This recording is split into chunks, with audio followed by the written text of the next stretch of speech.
The whole city of Chattanooga once called Everline Gresham a murderer.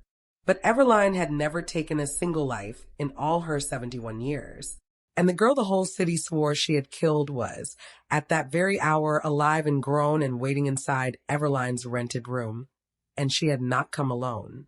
Everline walked out through the gates of a Tennessee prison after 23 years locked away for a death that never happened. No one waited for her at the gate. No son, no friend, no sign with her name painted on it. A guard handed her a paper sack holding all she owned in this world. A cracked pair of reading glasses, $11 in worn bills, and one small square of white cloth she had stitched by hand the week before her whole life burned to the ground. She had guarded that scrap of cloth through all those winters of concrete and steel. It was the only thing she owned that still swore to God she was innocent. She rode a city bus across the river to the one room a faithful old neighbor had made ready for her. Against the week she was finally due home. 3 flights of stairs waited above her, and her knees were ruined now, and she climbed them anyway, ready to lie down and vanish from a world that had spat on her name for half her life. But the room was not empty. A young woman sat in the light of the window with a baby sleeping against her, wrapped in a fall of white cloth Everline's tear-blurred, I could not place. And when she turned her face toward the door, every drop of blood drained out of Everline's cheeks. The paper sack hit the floorboards. Her hand shot out and caught the frame to keep her body from folding. Because she knew that face. She had wept over that face. She had gone to prison for the death of the girl who wore that face. A girl she had believed, for the last 14 years, was dead and buried and gone. And here she sat, breathing, young, so young, exactly as Everline remembered her, not one day older, watching Everline with tears standing bright in her eyes. Everline's mouth opened. Nothing came out. It can't be, she finally whispered. Her whole body was shaking now. You died. My God, child, they told me you died. The young woman rose, the baby held tight, and stepped toward her. No, ma'am. Her voice broke clean in half. You're thinking of my mother. And out of the shadow at the far corner of that little room, a second woman stepped into the light. Older, 42 now, with the first gray in her hair and lines the hard years carve into anybody's face. But it was her. It was Selah Ames. The woman came closer and gave it to her plain, in the voice Miss Evie had worn out teaching her across 10,000 hymns. The stitch that holds the whole thing together is the one nobody ever sees. Then, softer, I told you I'd find my way home, Miss Evie. I just had to make it safe first. No stranger on this earth could have known that rule. Everline's hand slid down the doorframe. 14 years she'd grieved this woman, and here she stood, saying the oldest thing between them, breathing. To understand how a woman who never harmed a soul spent her best years paying for a murder, and why she chose that cage with her chin held high, you have to go back to before the fire, to when Everline Gresham was the most respected pair of hands on the south side of Chattanooga. She ran a small alteration shop on a corner near the river, a narrow storefront with a hand-lettered sign and a bell over the door. For 30 years the whole neighborhood came to Everline. Brides for their gowns, widows to let out their black dresses, working men with the knees of their trousers worn through, and she sent them all out looking like deacons. She never took a dime from a woman who couldn't pay, and everybody paid her back 100 ways. She'd had him at 18 and raised him alone in the 2 rooms above that shop, his father long gone before the child could walk. She stitched 16 hours a day, ruined her eyes under a bare bulb, went without shoes so her son could have new ones, and sent him to a fine school on the north side she had no business affording. She paid for it in blood and thread. And Ellard was brilliant, sharp as a blade, and twice as cold, though she never let herself see the cold, as a mother never can. He went off to study business and came home talking about riverfront property and men whose names were in the newspaper. By the time Ellard was 28, his name was in the newspaper too. Gresham Riverfront Group. Towers of steel and glass climbing up out of the old warehouse district, the water shining below. The mayor shook his hand. The bank presidents took his calls. He wore suits that cost more than his mother used to make in a season. And he was ashamed of her. He never said it in words. He just stopped coming by. He stopped answering when she called. When the papers wrote him up, they called him a self-made man who came from nothing, and Everline read that word, nothing, and understood the nothing they meant was her. She forgave him for it, and that is the terrible part you have to understand before we go on.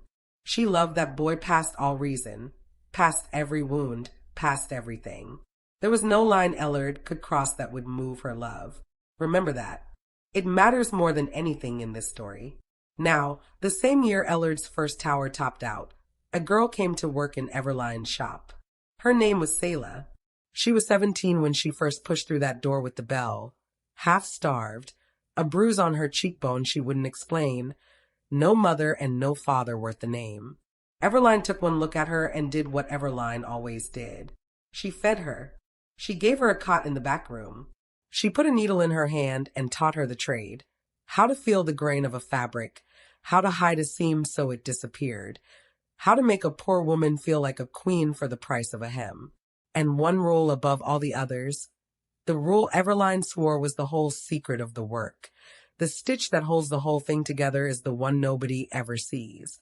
And Selah, God bless her, had the gift. Within a year, the two of them could work a whole afternoon without a word, two halves of the same gown, and it came out like one pair of hands had made it. Everline never said the word daughter out loud. She didn't have to. Selah called her Miss Evie and learned to laugh again, and the bruise never came back because there was nobody left to give it to her. For 2 years, that shop was the happiest place in Chattanooga. Then Ellard came home. He came because the bride's family had hired the finest seamstress in the city to sew the wedding gown, never knowing she was the groom's own mother. The bride's family money would build his second tower, a marriage that would make him untouchable forever. He came for the fittings, and across the cutting table, again and again, was Selah, 19 now, bright and quick and lovely, laughing with her needle flying. Everline saw it start and told herself she was imagining things. She was not imagining things. It went on through that whole spring in secret. And by summer, Selah sat on the edge of her cot with her hands pressed flat to her belly and couldn't look Miss Evie in the eye, and she didn't have to say a word. Everline had sewn for 100 women in that exact posture and knew it on sight. Selah was carrying Ellard's child. Everline held that girl while she sobbed, and something cold began to open up in her own chest because she knew her son. She knew what a baby meant to a man 3 weeks from the wedding that would seal his empire. She knew it like you know a storm from the smell of the air. She went to Ellard first, as his mother, believing there was still a mother's reach in him somewhere. She found him in the glass office at the top of his half-built tower and told him the girl was going to have his child, that they'd find a way, that she'd raise the baby herself if it came to it, that no one ever had to know. Ellard stood at the glass with the whole shining city below him, and he would not turn around. That girl, and whatever she's carrying, are going to disappear. One way or another. You can help her disappear soft, mother, or you can watch it happen hard. But it happens. Then he turned, and Everline looked into her son's eyes and saw a stranger looking back, a man who had already done the arithmetic and priced a life at 0. He straightened one cuff. You raised me to win. So don't stand there crying about how I win. She understood, standing in that beautiful cold room. 3 things at once. He meant it. He had the money and the men and the reach to do it and never be touched. And if she tried to expose him, a poor seamstress against the golden sun of Chattanooga, no one would believe her, and Selah would end up in the river anyway, the baby with her. There was no fighting him. She had made him too strong. She had built the very thing that was going to kill the girl she loved. So Everline made a choice that night no one should ever have to make.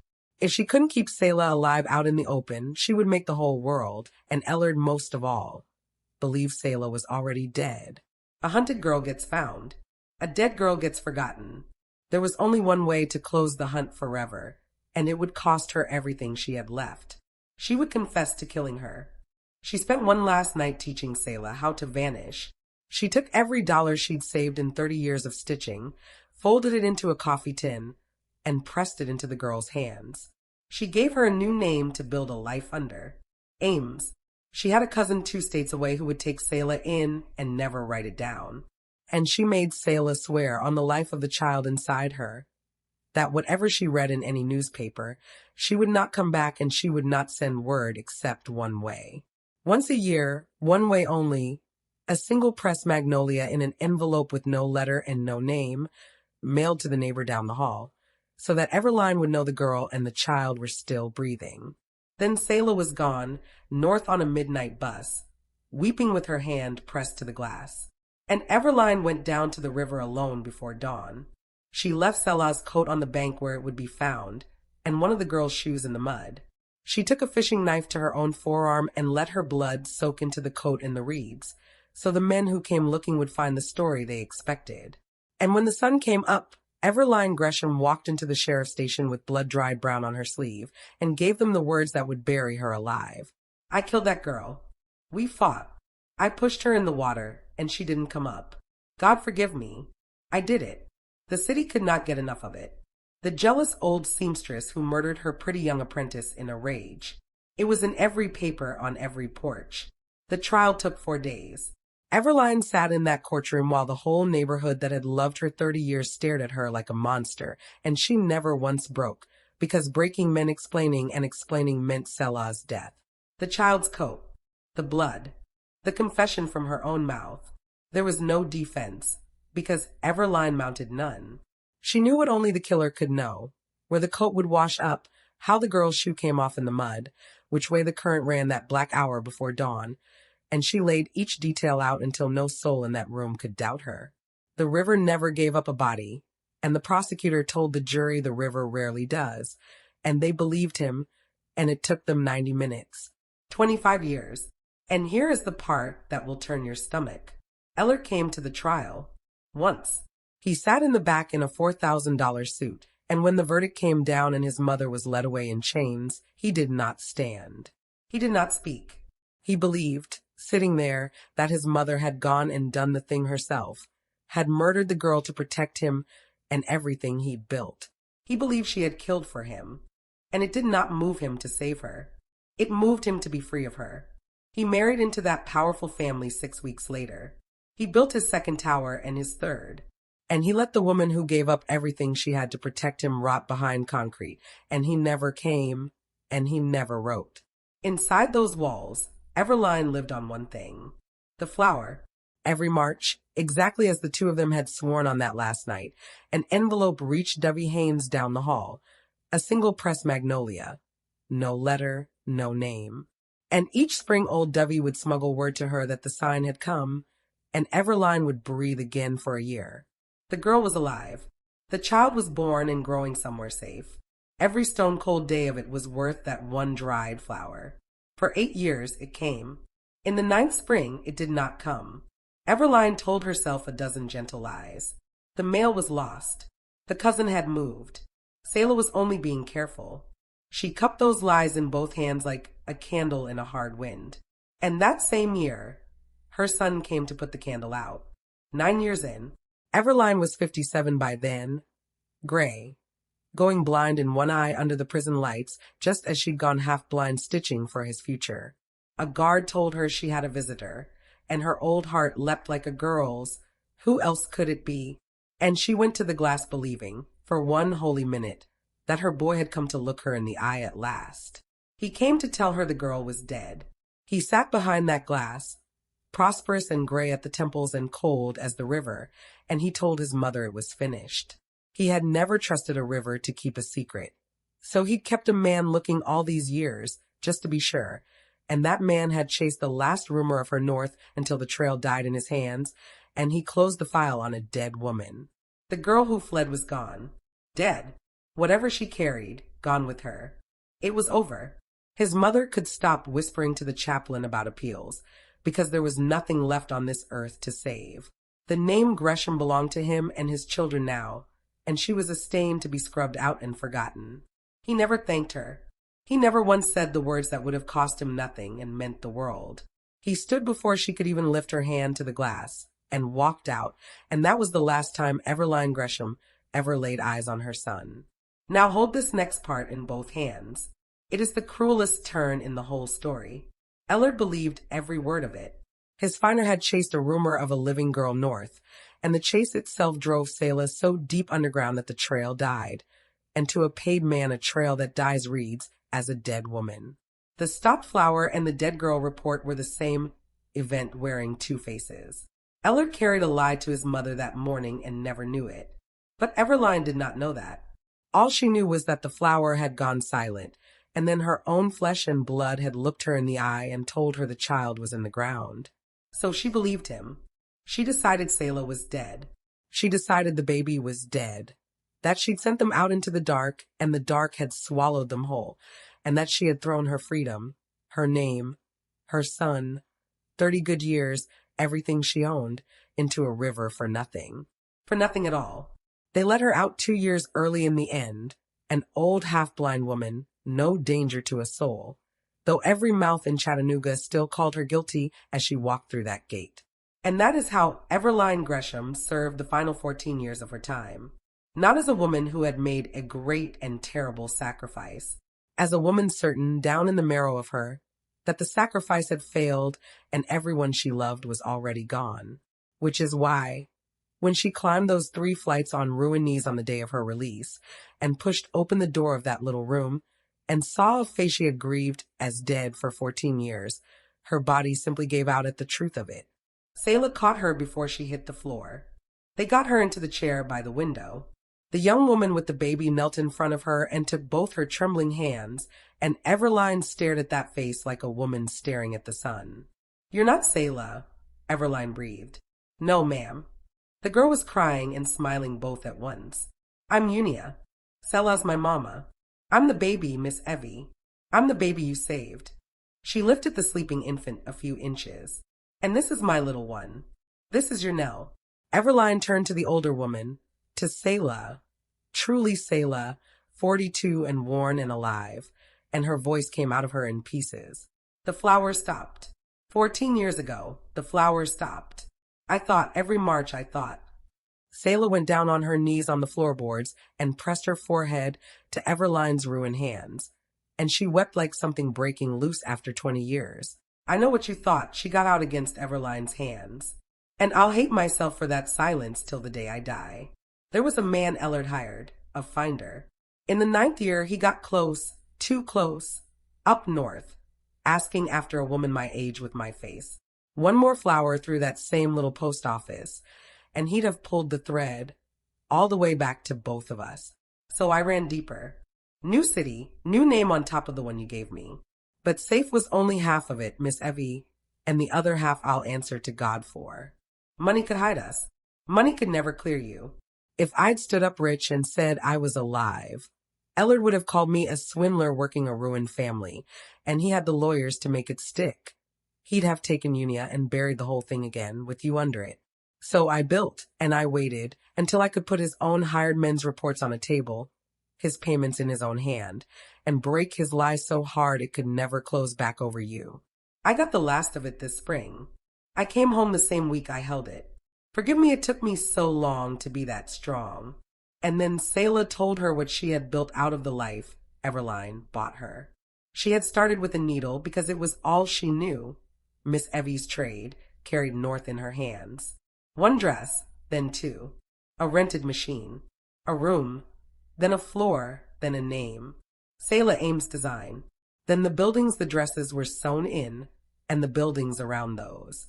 Year after year of a woman who'd learned from Everline Gresham that you never take a dime you didn't earn, and you never once quit. Until Selah Ames was worth more than Ellard Gresham had ever dreamed of. Under a name nobody in Chattanooga had ever heard, she built the fortress that would one day let her come home. Selah gripped her hands hard. "Every stitch of it is yours.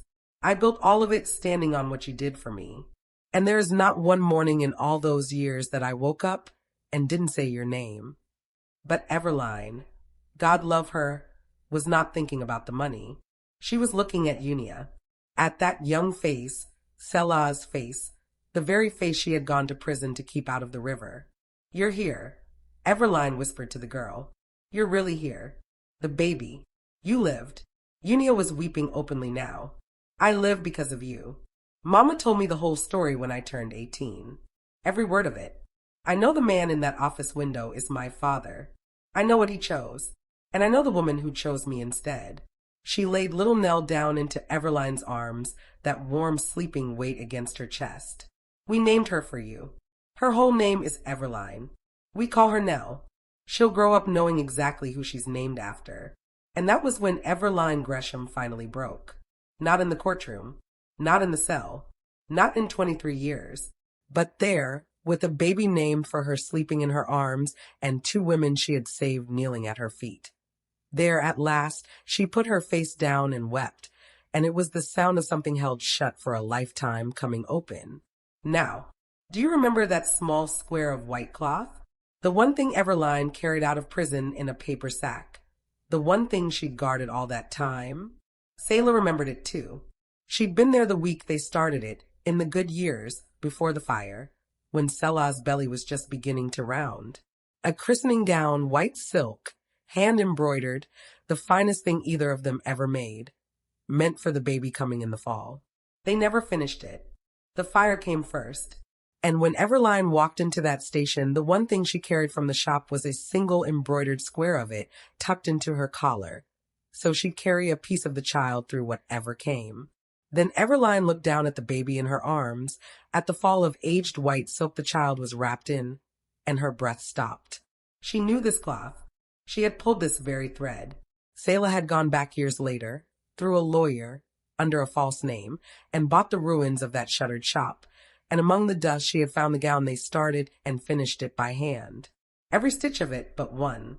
She had dressed her own granddaughter in it that very morning to lay her in Everline's arms.